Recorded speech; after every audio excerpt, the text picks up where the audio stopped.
हरिओम, ओम आनंद ma'am, Om Shanti ma'am, ओम ज्ञान ma'am. आप सभी दर्शकों का हमारे चैनल पर स्वागत है।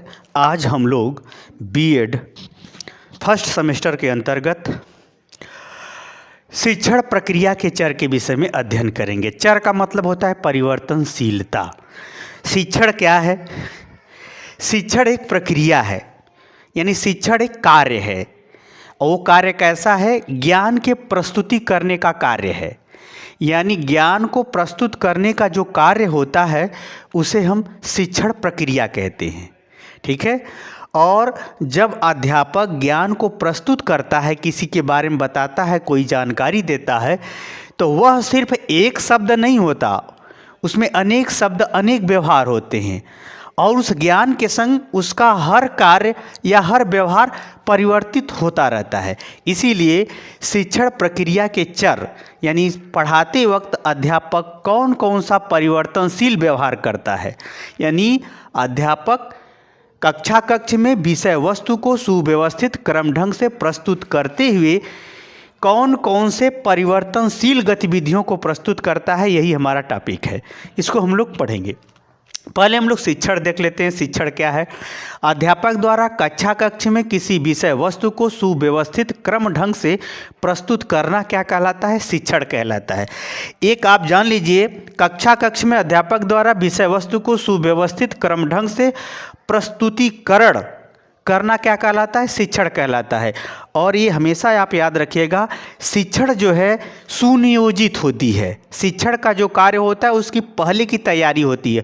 शिक्षण का कार्य अनियंत्रित नहीं होता, बल्कि क्या होता है, वो नियंत्रित और सुनियोजित ढंग से पढ़ाया जाता है किसी विषय वस्तु को या किसी ज्ञान को, जो अध्यापक कक्ष में विद्यार्थियों के सम्मुख अपने विषय को पढ़ाते हुए प्रस्तुत करता है। उसे हम क्या कहते हैं? शिक्षण।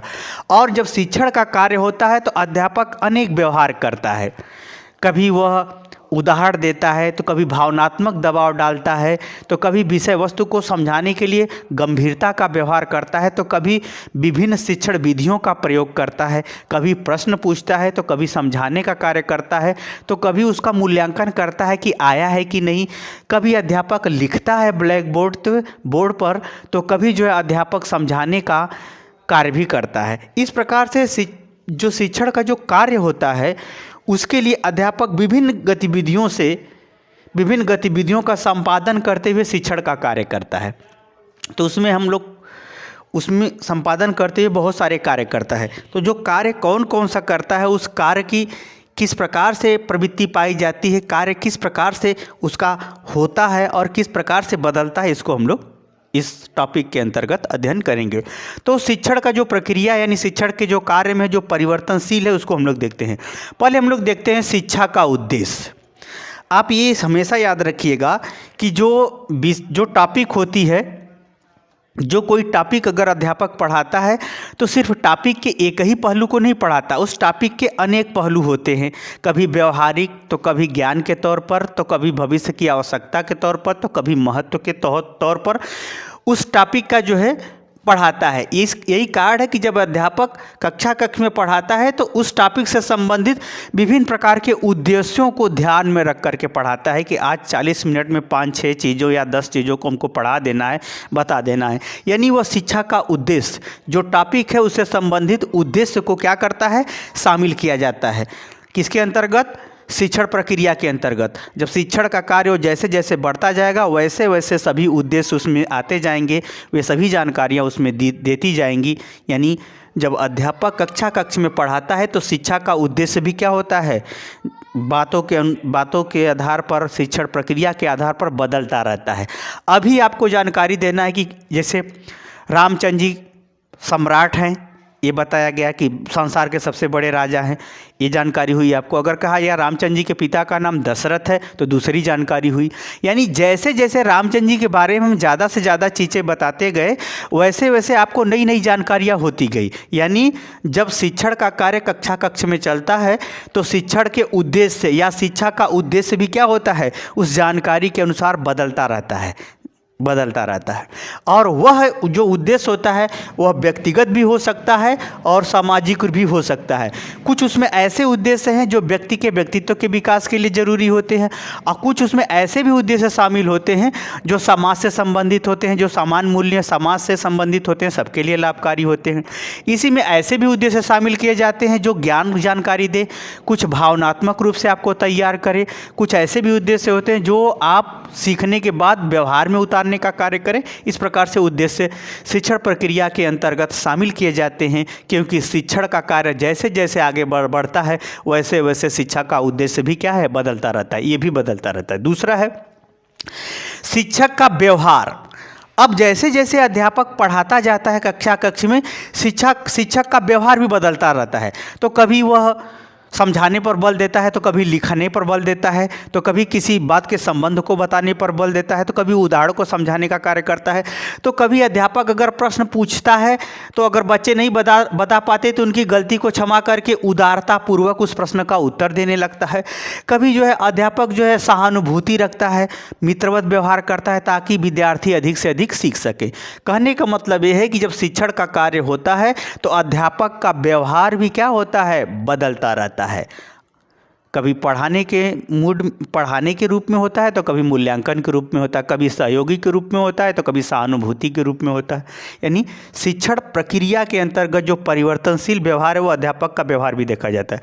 उसी तरह से अगर हम तीसरे को देखें तो अधिगमकर्ता का व्यवहार। अधिगमकर्ता का मतलब विद्यार्थी, यानी जो विद्यार्थी हैं उनका भी व्यवहार बदलता रहता है। किसके अंतर्गत, शिक्षण कार्यों के अंतर्गत। जैसे कभी विद्यार्थी बहुत सीरियस होकर पढ़ते हैं, तो कभी विद्यार्थियों को कभी मनोरंजन के साथ पढ़ाया जाता है, तो कभी विद्यार्थियों को जो है मानसिक रूप से ध्यान दे करके पढ़ाया जाता है, कभी विद्यार्थियों को डांटा फटकारा जाता है।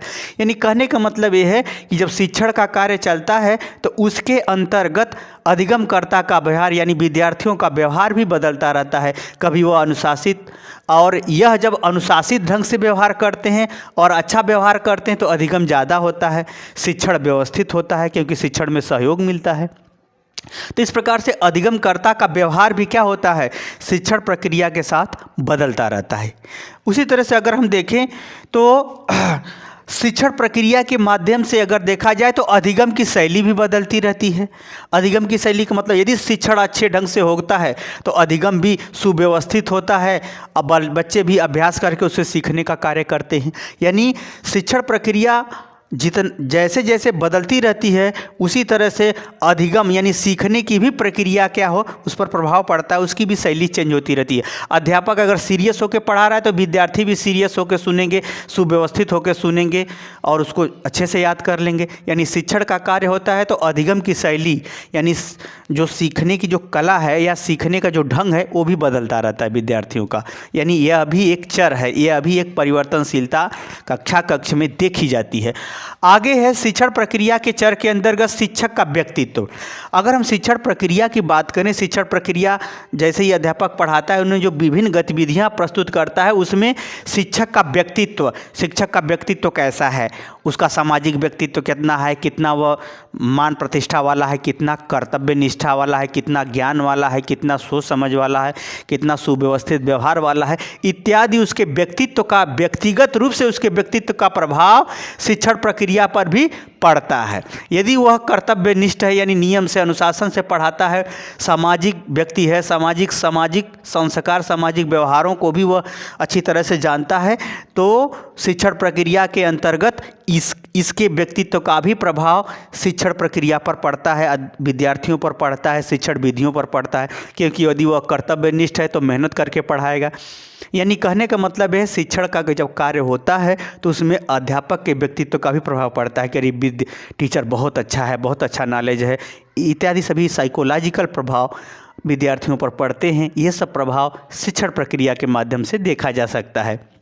उसी तरह से शिक्षक की दक्षता, शिक्षक कितना एक्सपर्ट है, वह कितना ज्ञान में दक्ष है, कितना एक्सपर्ट नॉलेज है, कितना एक्सपर्ट व्यवहार है, कितना करेंट माइंड है कि वह विद्यार्थियों को क्या है किसी समस्या का तुरंत समाधान करना, सहानुभूतिपूर्ण व्यवहार करना। यानी दक्षता का मतलब ज्ञान में, व्यवहार में, कुशलता में और उसके जो है विषय को समझाने में, इत्यादि जो दक्षताएं हैं, उस दक्षताओं का भी प्रयोग शिक्षण प्रक्रिया के अंतर्गत बदलता रहता है। कभी उदाहरण देता है, एक नहीं समझ में आया तो दूसरा उदाहरण देगा, उदाहरण देता है तो कभी तुलना करता है, तो कभी संबंध बताता है, तो कभी अंतर बताता है, तो कभी प्रश्न पूछता है, तो कभी संकेत करता है, तो कभी हिंट करता है। इत्यादि गतिविधियों की दक्षताएं जो है शिक्षण प्रक्रिया के अनुसार क्या होती है, बदलती रहती है, चेंज होती रहती है।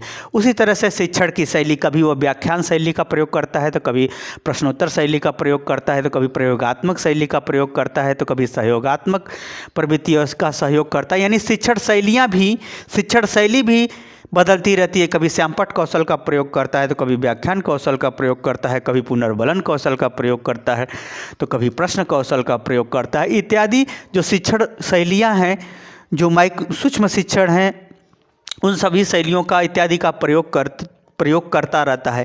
यह प्रयोग जैसे जैसे शिक्षण प्रक्रिया चलती रहती है उसी हिसाब से बदलती रहती है। यानी शिक्षण प्रक्रिया के चर के अंतर्गत उद्देश्य भी शिक्षण के साथ बदलता रहता है। व्यवहार शिक्षक का व्यवहार भी परिस्थितियों अनुसार, ज्ञान के अनुसार बदलता रहता है, और उसी अनुसार अधिगमकर्ता यानी सीखने वाले का भी व्यवहार बदलता है। सीखने वाले की भी शैली बदलती है शिक्षण कार्य के दौरान, क्योंकि जब तक नहीं जानता था तो दूसरा व्यवहार करता था, जब जान गया तो दूसरा व्यवहार करेगा।